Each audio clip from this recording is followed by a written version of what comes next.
A sharp swish cut through the air. The boarding pass was snatched from his hand, the edge of the paper tearing like the sound of arrogance being ripped apart. The woman's voice rang out harsh and unhidden in contempt. "First class is not for people like you." At that moment, the air in the first class cabin seemed to freeze. No one spoke, yet the shock spread faster than any sound, and in just a few seconds, they were about to make the biggest mistake of their careers. Edward Blake, 58 years old, boarded the flight from Seattle to Washington, D.C., not as a figure of power, but like any weary traveler after a week of grueling federal court proceedings. Simple grey suit, black leather briefcase, streaks of silver in his hair, calm eyes. No need to assert anything. He planned to sit quietly in seat 3A in first class, close his eyes for a few hours before attending his daughter Rachel's law school graduation, a family moment a day, without judgment, a brief chance to sit as a normal citizen. But for some, his appearance had already decided where he was allowed to sit. As he placed his briefcase under the seat, it began. Linda Thompson, the lead flight attendant, around 40 years old, stood blocking the aisle. Her uniform immaculate, her expression cold. Not the type to argue easily, yet not one to hide her thoughts. Her first words were not a greeting. "Your ticket, please." Edward looked up, accustomed to that gaze, an assessment not of rank, but of bias. He handed over his boarding pass. Linda glanced quickly, 1 second too, then smirked. "This is a first-class seat. Perhaps you are on the wrong flight." A phone lit up down the aisle. A businessman around 50 seated 4C nodded as if her statement made sense. A young woman in row 2 verified the remark with her eyes. The cabin fell quieter than the hum of the engines. Edward kept his tone. Even 3 flight, ES. 204 Seattle to Washington, D.C. "This is my seat." Linda did not look at the ticket again. She stared directly at him. These tickets are usually not purchased by. The pause hung like a knife, non-premium passengers. No one mentioned race, yet the message was as clear as a verdict. Edward looked down at his hands, resting on his knees, unmoved. 20 years of presiding over civil rights cases had honed his ability to maintain absolute control over his emotions in the face of injustice. Yet inside a familiar fatigue rippled the slow-burning exhaustion of countless times being regarded as if he had no right to be where he was. He looked up once more, his reply short, precise as in, "Court, I purchased this ticket. First class." Like every other first-class passenger, Linda let out a quiet laugh, not amused, but as if a preconceived notion had been confirmed. "Not everyone understands their place," a passenger whispered. Perhaps a mistaken upgrade. The engines droned on. Yet the cabin grew even quieter. Then Linda called into her radio support team. "We have a non-compliant passenger. Possible invalid ticket. Further verification required." Every eye turned toward Edward. No longer just a middle-aged man in a suit, he had become a case to be resolved. A security officer appeared accompanied by the flight manager, Mark Phillips, 36 years old. Serious expression. "Mr. Blake, we need you to leave the aircraft to verify your information. Leave the plane. No questions. No wait. No assumption of innocence." In that instant, Edward knew that if he stood, everything would be over. Once again he was forced to prove his presence in a space where he should never have had to. He looked up. This time, his voice was no longer that of a passenger, but of a man who had stood before hundreds of lawyers, who had delivered judgments that changed the law. "I will not leave my seat simply because of prejudice." but I will make one call." The words were quiet, yet the cabin seemed to stretch taut. Linda crossed her arms, disdainful. "Your call won't change aviation regulations." Edward picked up his phone, unhurried without explanation. He dialed a number etched into memory, not for personal power, but for times when principles needed defending. Thomas Green, Northeast Flight Operations. Edward Blake here. The man in 4C lowered his phone. No more filming. Someone murmured, "Blake Judge Blake." Edward continued deep steady. "I am currently on Flight ES 204 first-class cabin.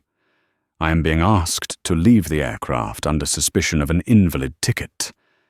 I consider this an offensive act of discrimination. Yes, I am on the plane. Yes, right now." The silence that followed was as if the air had been sucked out of the cabin. Not out of fear of his title, but because they realized they had tried to remove the wrong person. Wrong level. Far too wrong. Edward set the phone down. "Do you still want me to leave my seat?" No one answered. But in a few fragments of a second, the system would answer for them. A minor confrontation in the cabin was about to spark a battle that would shake the entire airline industry. This was only the beginning. The soft clink of metal echoed as the security officer took another step. Mark Phillips, the flight manager, stood blocking seat 3. His eyes tense, like a man forced to handle a situation where mistakes were not permitted. "Mr. Blake, I require your cooperation."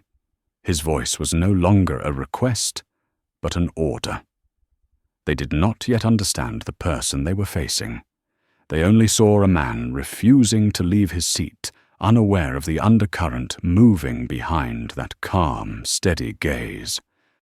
Linda stood beside him, arms crossed, chin raised. The metal watch on her wrist caught the cabin lights cold as the words she had spoken minutes ago. Not everyone understands their place. Edward looked straight ahead, unmoving. One call, one statement, one glance. That was enough to turn the tide, yet those involved had not realized it. Passengers began to murmur whispers, spreading like spilled oil. Who was he talking to? Seems like someone high up in the company. No, he spoke, like he was giving orders. A young woman in row 2 leaned toward her phone, quickly searching the name Edward Blake. A few seconds. Her face changed color. She looked at Linda, exhaling heavily, realizing this was not going to end as Linda had anticipated. Mark kept his voice steady. "Mr. Blake, according to regulations, if there is a ticket dispute or security concern, the passenger must leave the aircraft for verification." Edward did not avert his gaze. According to the law, if suspicion is misplaced, one must ask before concluding. His words were like a blade, short, sharp, precise, but they made the cabin sag. Linda tilted her chin. "We do not intend to discriminate," but Edward cut her off, each word striking the air. "But you judged me the moment you saw me sitting here." The two security officers exchanged glances. No words yet.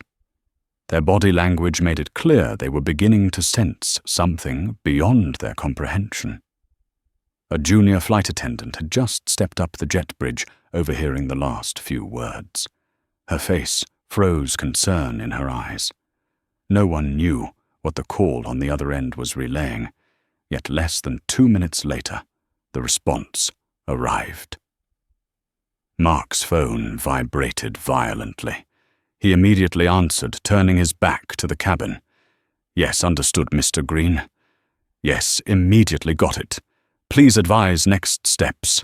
He turned back. His face had changed. No longer hesitant, but fearful, realizing they had gone seriously wrong. Mark looked at Linda directly. "You are to leave the aircraft immediately. Remove your name tag, report to the operations office, and work with human resources." Linda froze. I am following instructions from the highest regional authority, according to the call received a minute ago. She stood still. Disbelief, refusal, incomprehension. Because of him, a passenger. Mark replied, his voice trembling slightly, though trying to remain calm. No, because he is Federal Judge Edward Blake. And because you just applied prejudice to the wrong person imaginable. Complete silence. No heavy breaths, no whispers, only the quiet collapse on Linda's previously confident face. Someone dropped a phone, the small thud like the final note in a musical phrase. Linda tried to maintain composure, but her voice cracked. You can't do this. I was just following procedure. Mark looked at her as if facing a truth too late. No. You just turned procedure into a tool. A tool you used to remove a person from the seat they purchased with their own money and rights. Suddenly from row 4, see the middle-aged man who had been silent until now spoke his voice, deep each word, deliberate. I have seen this happen too many times. But I have never seen anyone stand up the way he has today. You are not being fired for procedure. You are being fired for offending the wrong person. Linda turned to Edward, her eyes reflecting the mix of anger and helplessness. Edward didn't respond. He did not need to. His silence was judgment itself. Linda removed her name tag. Her hands shook, not because she was being forced off the plane, but because she realized minutes ago she had thought she was exercising power. Now she understood she had just provoked true authority. She walked down the aisle, each step heavier than the last. Some passengers avoided her gaze. Some remained silent. Yet for the first time, someone looked at Edward with respect. The cabin door closed. Edward sat upright, adjusting his tie slightly. Not pleased, not triumphant, just fully aware that once again he had to use his position to uphold what was right. Something that no passenger should ever have to do, merely to sit in the seat they purchased. A young female passenger, the one who had looked up his name, nodded slightly. Thank you, sir. Edward responded, eyes deep and steady. Do not thank me for reacting. Ask why a reaction was necessary for respect to exist. The engines started, the cabin prepared for takeoff, but the air had changed. This was no longer just a flight. It was the moment a crack began in the system, a seemingly small event that would ripple through media channels in the hours to come. From the moment the boarding pass had been snatched from his hand, Edward was no longer merely a passenger.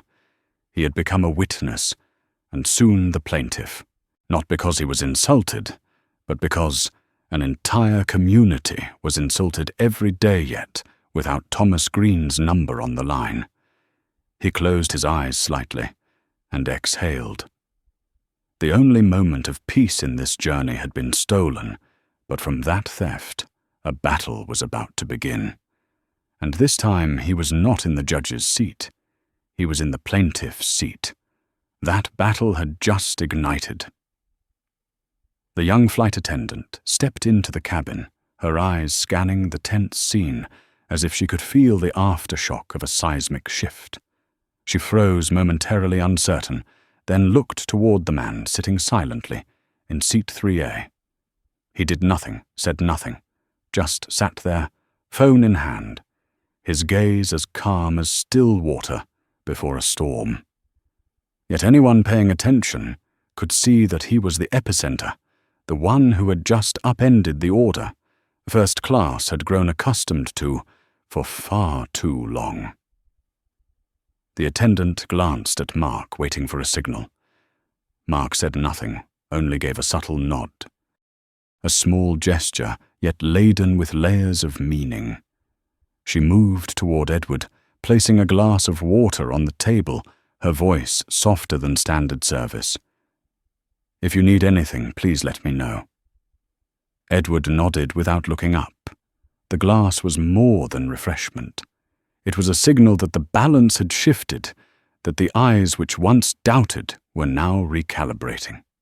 Across the aisle, a middle-aged man in a white shirt and loose tie had just ended a brief phone call. He had mentioned something about Blake Federal Judge District Court Civil Rights. His companion, an older woman, whispered, "Is that him?" The man only nodded, eyes fixed on Edward, as if he were witnessing a being he had never imagined sharing a flight with. A presence that transformed Seat 3A from a simple assignment into a reminder that prejudice always comes with a cost. Mark moved toward the rear of the cabin, pulling out his phone again, sweat beading at the nape of his neck. He had just been reminded by operations that every action regarding Judge Blake must be reported directly to the regional general manager. No intermediaries, no personal discretion, no concealment. He understood now this was no longer a ticket dispute, no longer a passenger issue. This was the system, and the system had just been called to account. In the cockpit, the first officer received orders to delay takeoff for 5 minutes. For an internal review, a polite way to hide the truth, someone on the ground was giving the orders, and they would not depart until every action had been executed according to the newly rewritten rules. Rules absent from any training manual, yet carrying more weight than any printed line. Edward sat motionless, fingers gliding over his phone screen, scanning emails, unread missed calls, yet his attention was elsewhere. In his mind, a gallery of faces. Faces without Thomas Green's number. Faces of those who had once been forced from their own seats, no one standing up for them, no one intervening, no one believing them.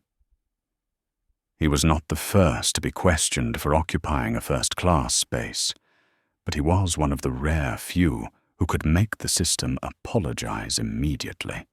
The young woman in row 2 continued to observe now, not just with her eyes, but with action. She opened Twitter, typed a few lines. Witnessing a federal judge face discrimination on a commercial flight, and how he turned the situation around with a single call. History unfolding before our eyes. She posted. In less than 15 minutes, the tweet surpassed 20,000 likes. The name Edward Blake began trending again, not for winning a case, but for winning a silent confrontation in a space where power had long been presumed to favor only one side. A black female passenger, around 40, stepped down from business class, stood quietly in the aisle looking at Edward, eyes glistening. She said nothing, only nodded. A nod that spoke for all the times she had been denied because she didn't look the part, was not premium class, was not on the priority list. Edward gave a faint smile. No words were needed. They understood each other in a glance. Empathy required no sound. The captain emerged from the cockpit, tapped the service cabin door and asked Mark briefly. All handled, Mark replied, with one word. Handled, the captain did not ask. Further returned to the cockpit and gave the order to start the engines. But there was a change in his eyes, not fear of losing his job, but from witnessing someone force the system to re-evaluate itself in a space once assumed safe, yet steeped in hidden prejudice. The plane began taxiing to the runway, the guiding lights blinking below. A new journey had begun, not just the physical flight from Seattle to Washington, D.C., but a journey overturning an invisible order, maintained for far too long. Who deserves to sit where and why? Edward leaned back, lightly, eyes closed. A voice announcement sounded. Please fasten your seatbelt. The aircraft is preparing for takeoff. The familiar mechanical female voice carried evenly without emotion, yet this time everyone heard it with a different consciousness. On the ground, videos of Linda being ordered off the aircraft were being uploaded across media channels. A bold headline on a red background read, "Federal Judge Publicly Humiliated, an Airline Faces Backlash." The public outcry began not because of a single action, but because the story struck at the core of a society, long simmering with indignation. Inside the cabin, no one spoke loudly. No one laughed. Everyone sat straighter, fastened their seatbelts more carefully. A hush settled like the courtroom before a verdict. Edward didn't need to strike the gavel. He merely sat still, letting the silence speak for authority. And as the plane lifted off, someone inadvertently exhaled a light sigh, yet it resonated like a belated acknowledgement from a system that had slept too long on its privileges. The young flight attendant stepped into the cabin, her eyes scanning the tense scene, as if she could feel the aftershock of a seismic shift. She froze, momentarily uncertain, then looked toward the man sitting silently in seat 3A. He did nothing, said nothing, just sat there, phone in hand, his gaze as calm as still water before a storm. Yet anyone paying attention could see that he was the epicenter, the one who had just upended the order, first class had grown accustomed to, for far too long. The attendant glanced at Mark, waiting for a signal. Mark said nothing, only gave a subtle nod, a small gesture yet laden with layers of meaning. She moved toward Edward, placing a glass of water on the table, her voice softer than standard service. "If you need anything, please let me know." Edward nodded without looking up. The glass was more than refreshment. It was a signal that the balance had shifted, that the eyes which once doubted were now recalibrating. Across the aisle, a middle-aged man in a white shirt and loose tie had just ended a brief phone call. He had mentioned something about Blake Federal Judge District Court Civil Rights. His companion, an older woman, whispered, "Is that him?" The man only nodded, eyes fixed on Edward, as if he were witnessing a being he had never imagined sharing a flight with. A presence that transformed Seat 3A from a simple assignment into a reminder that prejudice always comes with a cost. Mark moved toward the rear of the cabin, pulling out his phone again, sweat beading at the nape of his neck. He had just been reminded by operations that every action regarding Judge Blake must be reported directly to the regional general manager. No intermediaries, no personal discretion, no concealment. He understood now this was no longer a ticket dispute, no longer a passenger issue. This was the system, and the system had just been called to account. In the cockpit, the first officer received orders to delay takeoff for 5 minutes for an internal review, a polite way to hide the truth. Someone on the ground was giving the orders, and they would not depart until every action had been executed according to the newly rewritten rules.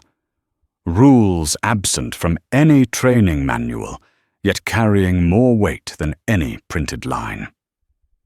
Edward sat motionless, fingers gliding over his phone screen, scanning emails, unread missed calls, yet his attention was elsewhere. In his mind, a gallery of faces. Faces without Thomas Green's number. Faces of those who had once been forced from their own seats, no one standing up for them, no one intervening, no one believing them. He was not the first to be questioned for occupying a first-class space, but he was one of the rare few who could make the system apologize immediately. The young woman in row 2 continued to observe now, not just with her eyes, but with action. She opened Twitter, typed a few lines, witnessing a federal judge face discrimination on a commercial flight, and how he turned the situation around with a single call. history unfolding before our eyes. She posted. In less than 15 minutes, the tweet surpassed 20,000 likes. The name Edward Blake began trending again, not for winning a case, but for winning a silent confrontation in a space where power had long been presumed to favor only one side. A black female passenger, around 40, stepped down from business class, stood quietly in the aisle, looking at Edward, eyes glistening. She said nothing, only nodded, a nod that spoke for all the times she had been denied because she did not look the part, was not premium class, was not on the priority list. Edward gave a faint smile. No words were needed.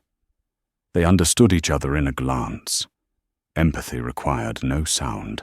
The captain emerged from the cockpit, tapped the service cabin door, and asked Mark briefly, "All handled?" Mark replied with one word, "Handled." The captain did not ask further, returned to the cockpit, and gave the order to start the engines. But there was a change in his eyes, not fear of losing his job, but from witnessing someone force the system to reevaluate itself in a space once assumed safe, yet steeped in hidden prejudice. The plane began taxiing to the runway, the guiding lights blinking below. A new journey had begun, not just the physical flight from Seattle to Washington, D.C., but a journey overturning an invisible order maintained for far too long.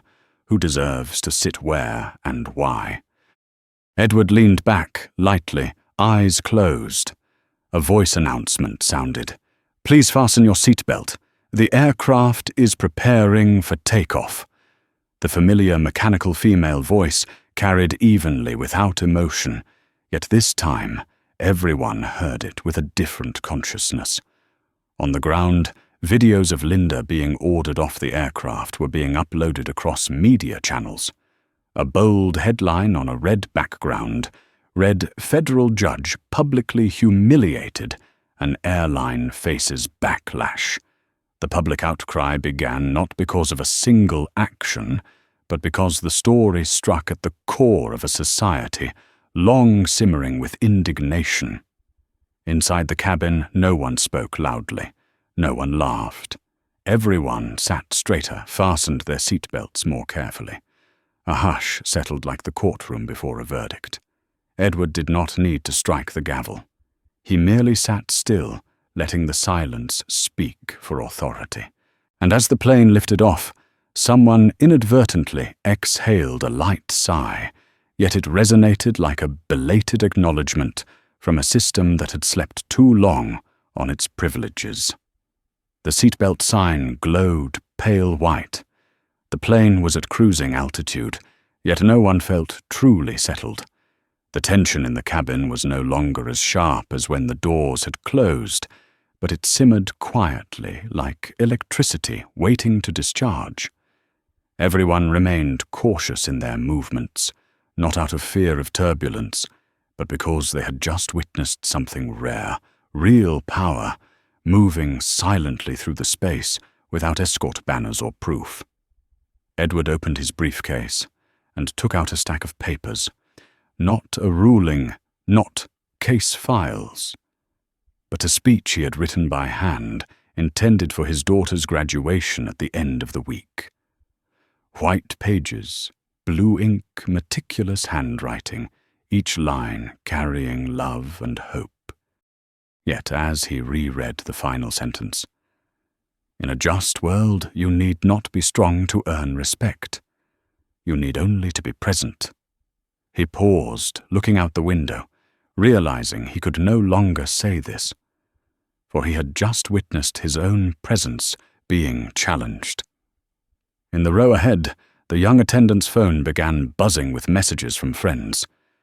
"Your post is trending now. Who is he? Is this real? Are you on the same flight?" She did not reply, merely snapped a candid profile of Edward and captioned it, "A man who needs neither shouting nor banging to make an entire system pause." Within an hour, The Post surpassed 100,000 shares the story, from a single cabin rippling across the ground like a seismic wave. At the airline headquarters, emergency meetings were convened. The HR director was reviewing all records concerning attendant Linda, uncovering at least 6 complaints related to discriminatory behavior, all marked handled internally. The CEO, just back from a conference in Dallas, was called straight into a Zoom meeting. Hearing Edward Blake's name, he said nothing for 10 seconds, then coldly asked, "How many hours until a lawsuit is filed?" The legal head replied, "If it's Blake, I'd say less than 36. In Washington, D.C., Caroline Edwards' legal assistant continued reviewing the federal complaint system for the airline over the past 3 years. One number stood out: 47 cases involving black passengers being asked to verify their seats, despite having valid tickets, 13 of which received no response from the airline. She messaged numbers align with systemic discrimination, case strategy. Reaching out to class action team. On the plane, another attendant, this time, a man approached Edward. His voice trembled slightly. "Sir, I apologize for what happened. I don't know what to say, but I want you to know, not everyone on the crew agreed with what just occurred." Edward looked at the man, no longer young, but genuine, and said, "Thank you. Sometimes all it takes is one person who knows what is right." The words were brief, yet the attendant nodded, as if a burden had been lifted. A group of passengers began whispering among themselves. An Asian man said quietly to his neighbor, "I've never seen anyone stand up without shouting, yet still make the system falter." His companion, an older white woman, whispered, "Because he doesn't need to prove himself. He is the proof." In the cockpit, the captain made a note in the internal report. Passenger in 3A demonstrated perfect restraint under offensive conditions. Recommend re-evaluating crew response standards when potential discrimination is present. An administrative entry, yet if properly recorded and cited, it could serve as evidence to challenge current airline training policies. In economy, a passenger leaned back and whispered to the person next to him, "This isn't just about a seat." The other nodded. "Right. It's about who has the right to occupy space and who dares to question it." Edward continued revising his speech, crossing out previous lines, adding a new one. "You will enter a world still unjust, but you will not be alone. And if one day you are asked to prove your place, remember your father once sat in seat 3A. And he did not leave." The plane began descending. Cabin lights dimmed. A flight attendant announced, "We are preparing to land in Washington, D.C. Please remain seated." The atmosphere tightened, as if everyone was bracing not just for altitude changes, but for stepping out of a space where they had just witnessed something rare and profoundly moving. When the wheels touched the runway, the sound echoed like a gavel striking in a courtroom. Edward looked straight ahead. No mirrors, no second confirmation were needed. He knew that every moment in the air had laid the groundwork for a landmark legal action. As the aircraft taxied to the gate, a female attendant approached, this time representing the airline. She spoke softly. "Mr. Blake, we invite you to disembark via a separate aisle for convenience." Edward stood briefcase in hand, looking straight ahead. "I will leave with the passengers. I do not need a separate aisle. I need everyone to see me." He walked slowly between the rows. Passengers silently rose, yielding space. Some nodded. Some whispered thanks. Some simply watched, but no longer with suspicion. They no longer saw him as a suspicious man in the wrong seat. They saw him as a mirror, a man who held his position, and through him, The entire system was forced to reflect on itself. Reagan National Airport was bustling, yet the exit for the flight that had just landed from Seattle was unusually quiet, as if something unnamed was spreading among the hurried footsteps. Edward Blake stepped through the automatic doors, the white light reflecting off his coat, his posture straight, his face calm as if nothing had happened. Only those who had witnessed the events on the plane understood that this man had just created a silent shockwave, one whose weight would not dissipate any time soon. There was no welcoming crowd, no press, no cameras yet. From the moment he touched the ground, a different process had begun. At the law office in Washington, D.C., Caroline Dean was poring over precedent files on in-flight discrimination cases. Only 8% had succeeded, most failing in the initial hearings due to lack of clear evidence. But this time with the recorded voice of Linda, the video capturing the moment the boarding pass was snatched, and a host of passenger witnesses speaking up, Caroline knew this was no ordinary case. Within 3 minutes of Edward leaving the gate, an email was sent: Blake file systemic discrimination lawsuit. Initiate preliminary class action preparations.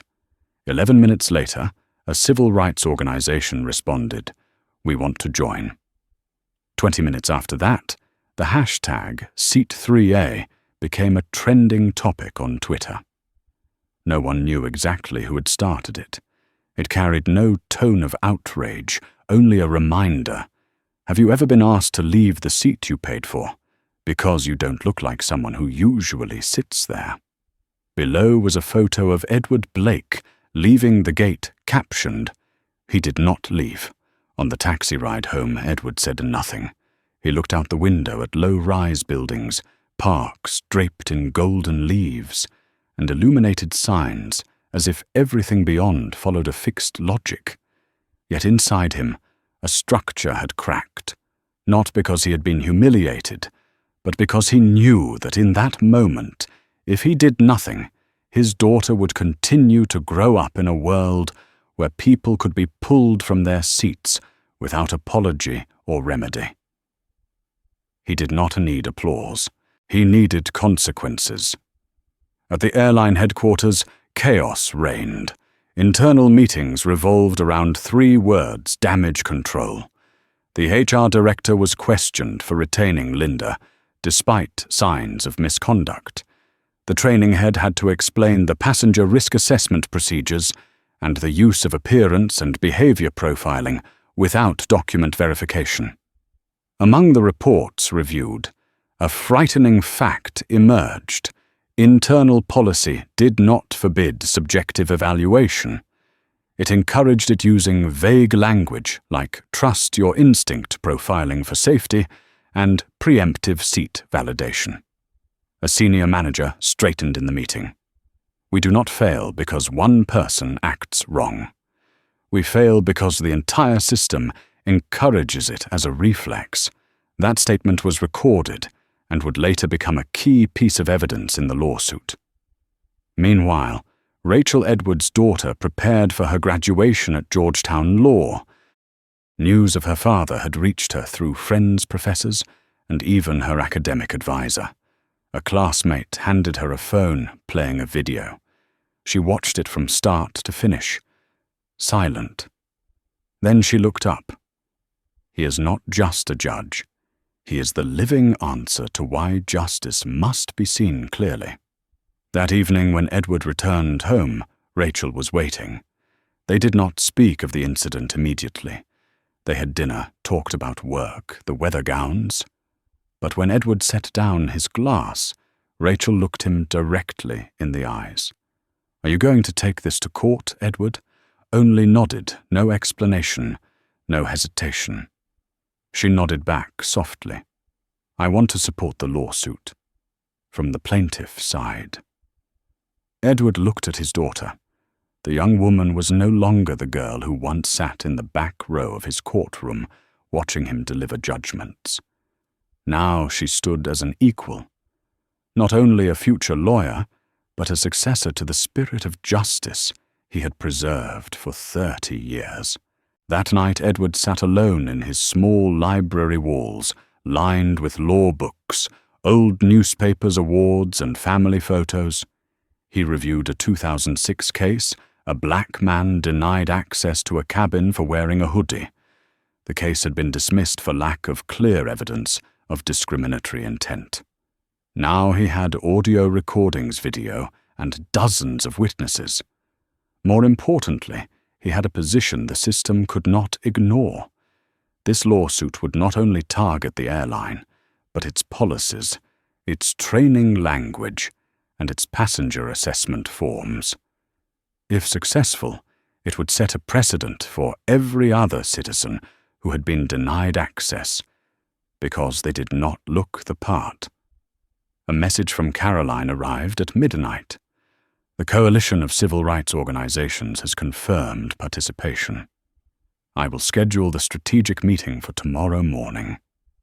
Edward stepped onto the balcony. The city still gleamed, but beneath that light were countless people forced to bow, remain silent, or yield their seats. He could not change it all, but he could make sure that no one could act wrong without paying a price. And tomorrow he would begin with an 87-page filing signed by himself, listing the real names of those who thought themselves above the law, with a single heading: Blake vs. Easton Skyways Discrimination, Claim Class Action Pending. Early sunlight filtered through the thin curtains, casting pale streaks across the dark wooden floor of the room, where Edward usually drafted rulings. But today, instead of signing a judgment, he was reviewing the draft complaint that Caroline and the legal team had prepared overnight. On the first page, his name was bolded. Beneath it was a list of defendants: Eastern Skyways Airlines, the Flight Attendant Training Department, the Human Resources Coordination Unit, and even the regional executive overseeing Flight ES 204. He set down his pen and leaned back in his chair. This was no longer a reaction to a personal affront. It was a declaration of war against a structure that allowed prejudice to operate as policy. One person could not change the entire airline industry, but a lawsuit precise enough, with enough documented facts, with sufficient weight, could. In the Civil Rights Coalition meeting room, Caroline presented the strategy. Data analysis filled the screen. The frequency of black passengers asked to reconfirm tickets disparities in upgrade rates among racial groups, typical phrases used by flight attendants when questioning passengers, and statistics on complaint responses. Numbers do not lie, and now they would speak for thousands of passengers who had been silently forced from their seats. Caroline concluded firmly, "We are not suing an individual. We are suing the system. And if we win, we will compel the entire industry to retrain, reassess, and recommit." On television, news channels began covering the story. It was no longer sensational gossip. Legal commentators entered the conversation. One expert said plainly on a morning broadcast, "If someone like Edward Blake can still be doubted, it shows the system does not see people, they only see skin color." Another report noted that the Federal Aviation Administration was reviewing a request to open a federal investigation into discriminatory practices by commercial airlines. Meanwhile, at Eastern Skyways' executive office, tension reached its peak. An emergency meeting was convened with outside counsel present. The regional executive was suspended.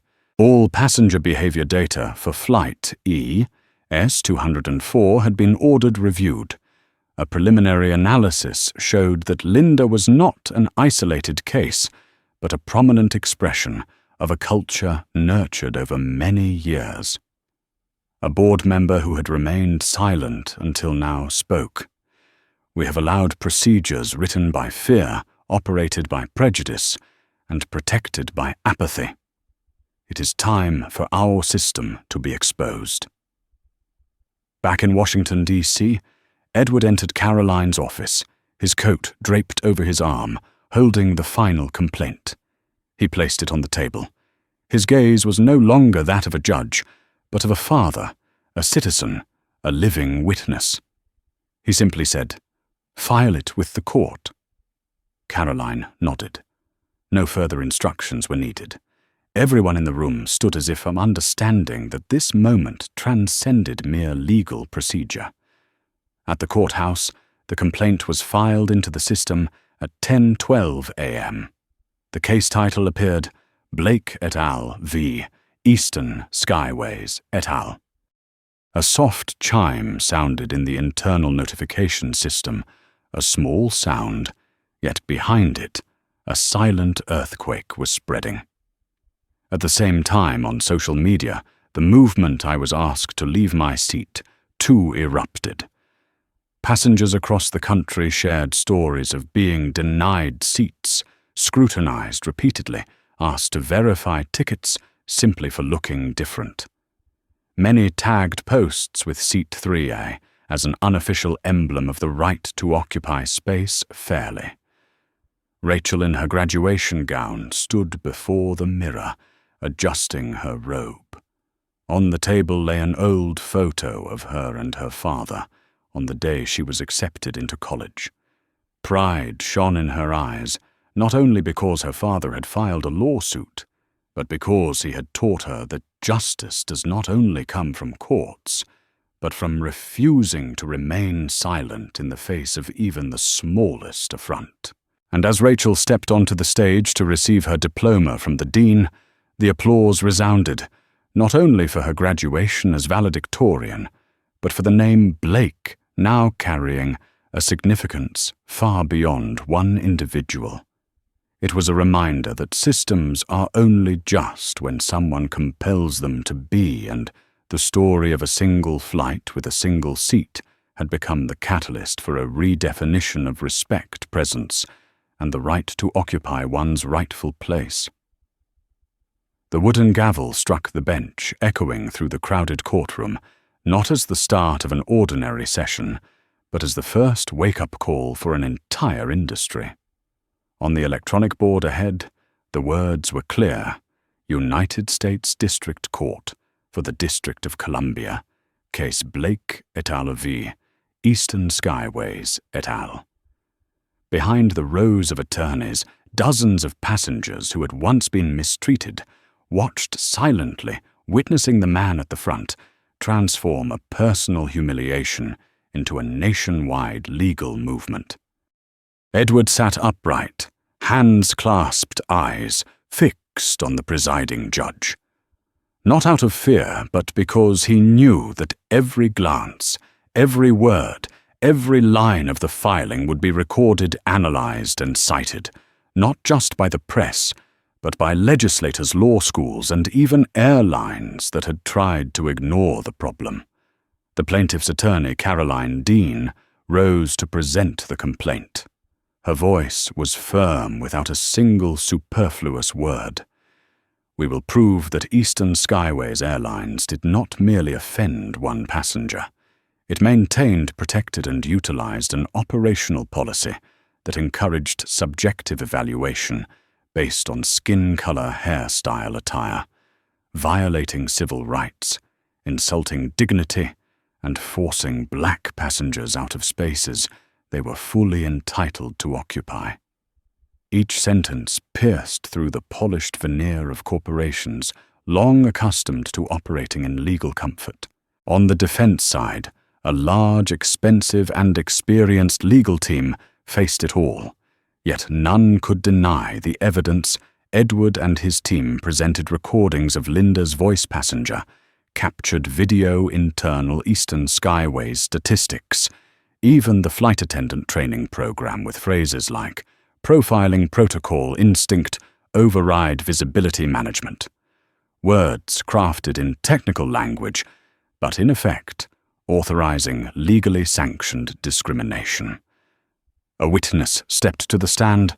Patricia Moore, a former flight attendant trainer, gripped the microphone, emotions betraying her composure.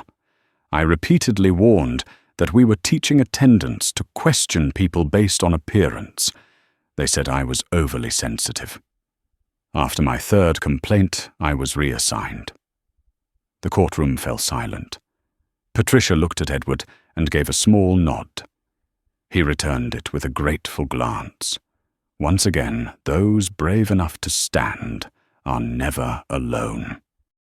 The defense attorney tried to redirect. This is an isolated incident, but Carolyn had anticipated it. She produced a new dossier over 40 similar incidents from the past 3 years. Each case represented a face, a father, a female entrepreneur, a student, a single mother. They were asked to reconfirm tickets forced from seats, doubted for not looking like first class. Each story was a shard of glass, together forming a mirror reflecting a broken system. Edward himself did not speak on the first day. He sat there, no words needed.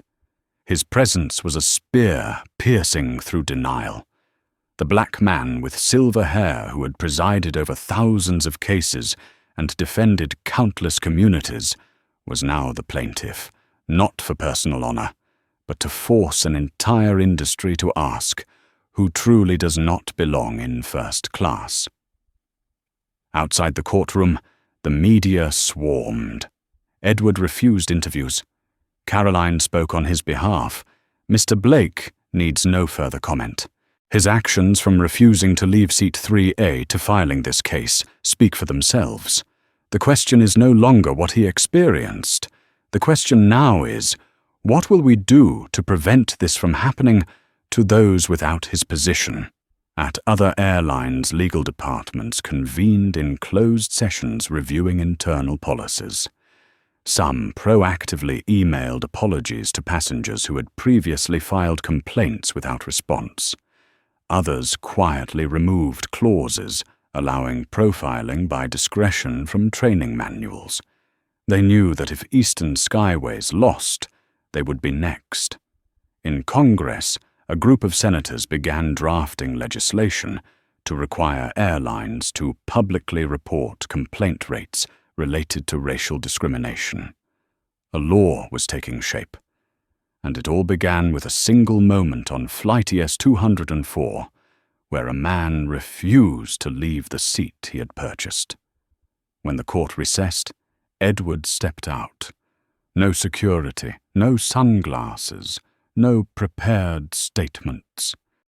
A woman approached, holding the hand of a young boy around 7 years old.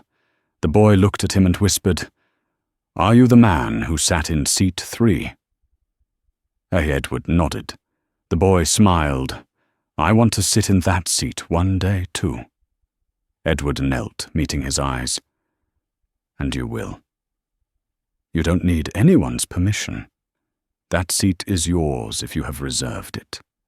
No one has the right to take it from you." Those words did not echo through a microphone, yet they resonated in the hearts of all nearby. And in that moment, everyone understood this lawsuit was not just about a flight.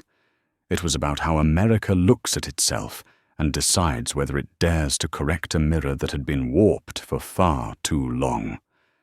The map of the United States glowed with red dots on the large screen in the Blake campaign media office. Each dot represented a passenger who had spoken out, who had been mistreated, who had been forced to prove their right to sit in the seat they had paid for. Caroline stood before the screen, pointing to clusters of data: Houston, Atlanta, LAX, Boston. More than 200 passengers have filed to join the lawsuit, and the number continues to grow every hour. Behind her sat a team of legal experts, sociologists, data analysts, and representatives from civil rights organizations, all rushing to prepare for the third day of the trial. An assistant opened a new file. 2 former Eastern Skyways flight attendants have agreed to testify. One was threatened when objecting to the priority handling of suspicious-looking passengers. The other holds copies of internal emails instructing crews to pay special attention to black passengers wearing premium suits due to ticket fraud risk. Caroline nodded. The evidence was no longer just testimony. It lay in the very words the system had used to defend its bias. Meanwhile, in Eastern Skyway's emergency meeting room, the legal advisors were beginning to crack. One group suggested settlement. Another argued that yielding would trigger a cascade of lawsuits. A deputy regional executive slammed his hand on the table. We are fighting not just to protect a seat, but to preserve the way we have trained employees for the past 20 years. A CFO quietly remarked, "Perhaps that is the real issue." The next morning, the courthouse was packed. Barriers were erected in the hallways, journalists crowded every corner, and an auxiliary courtroom was opened for live streaming. On the witness stand for the first time in the case, Edward Blake rose. The room fell silent. He held no notes, did not look at his attorneys. He looked straight at the presiding judge, then surveyed the courtroom. His voice rang out deep, steady, carrying the weight of decades of silence. I have sat through thousands of trials, judging attackers, corrupt systems, and those who abused power. But I never imagined a day when I would have to stand on the plaintiff's side, just to defend the right to sit in the seat I purchased like anyone else. He paused, eyes piercing toward the defendants. They did not remove me from seat 3A for lack of a ticket. They removed me because I didn't look like someone they expected to sit there. And when I refused to leave, they called security. They called it a threat. They turned my presence into a problem simply because I didn't fit their vision of comfort and entitlement. On the other side, the defense attorneys lowered their heads, none daring to interrupt. Many in the courtroom were teary-eyed. Edward continued, his voice more resolute. I am not filing this lawsuit for fame. I am not doing it out of anger. I am doing it because if I, a federal judge, a person with position and voice, can be removed from a seat, how many others will be removed without anyone standing up for them? He turned to look at the passengers who had once been victims seated behind him. And I want everyone here to remember, we are not demanding privilege. We are demanding equality. Applause rang out in the courtroom, immediately silenced by the judge, but no one could erase that moment. A declaration for those who had once been forced into silence, now spoken aloud with a voice no one could deny. The day's proceedings ended, yet its reverberations spread through meeting rooms, congressional hallways, and social media. Organizations began urging the Federal Aviation Administration to review airline passenger profiling training policies industry-wide. Some major carriers announced indefinite suspension of risk-based passenger identification programs for reassessment. At a law school in New York, a civil rights professor asked students to read Edward's testimony in full. This, he said, is not just testimony. This is a living curriculum on how an individual confronts a system with ethics, reason, and dignity. In a small Chicago home, a black mother dined with her teenage son, who had just watched the trial video. He asked, "Mom, can I sit in first class if I wear a hoodie?" For the first time in years, she did not say, "Be careful," as she usually did. She simply said, "You have the right. And if anyone tries to make you leave, remember the name Edward Blake." At Georgetown, Rachel spoke with the graduation organizers. Someone suggested awarding Edward an honorary degree. She shook her head. He does not need a degree. He needs a system to change. Then she proposed, Let him address the entire class. Not because he is my father, but because he just made a generation believe in the law again. Back at Caroline's office, a fax printed from the court, expanded hearing approved. Blake v. Eastern Skyways officially converted to class action with more than 230 plaintiffs. She placed her hand on the document, exhaling softly. No more doubt remained. This was no longer an incident. It was a turning point from which no one could look at a first-class seat, a black passenger, or a boarding inquiry, without asking, am I contributing to a system that has long needed to collapse? And at the center of it all stood a middle-aged man in a simple suit who did not need to shout, did not need to raise his fist yet. Simply by refusing to leave his seat, forced the entire nation to take a hard look at itself. 7 months after the first trial, the official ruling was announced. The federal court certified the class action lawsuit, determining that Eastern Skyways had maintained and enforced a system of discrimination based on appearance and race, severely violating the civil rights and dignity of passengers. The airline was not only required to compensate the plaintiffs for individual damages, but also to implement a series of comprehensive reforms under judicial oversight for a period of 3 years. Outside the courthouse, the crowd did not cheer, did not chant slogans. They simply stood in silence, watching Edward step out in his familiar grey suit, walking slowly, lightly holding his briefcase. But this time, inside the briefcase, were no filing documents, only a copy of the court's decision stamped in red. An official confirmation he was right, and more than 200 others were right too. Caroline walked beside him, casting a glance toward the crowd. We have not only won a case, we have forced an entire industry to redefine presence, who may sit where and why. Edward nodded, saying nothing further.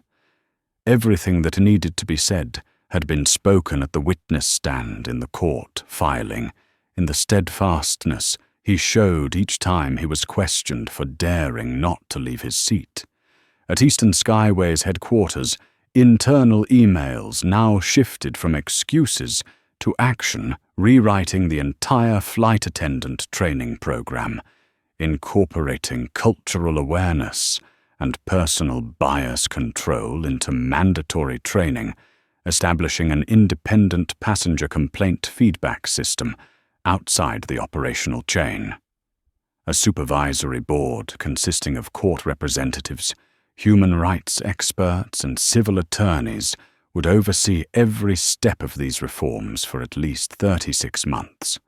Inside a first-class cabin on a new flight, a young flight attendant approached a black passenger wearing a hoodie, smiling, "Hello, sir. Is there anything else you need? No scrutiny, no suspicion. Just service in the true sense of the profession."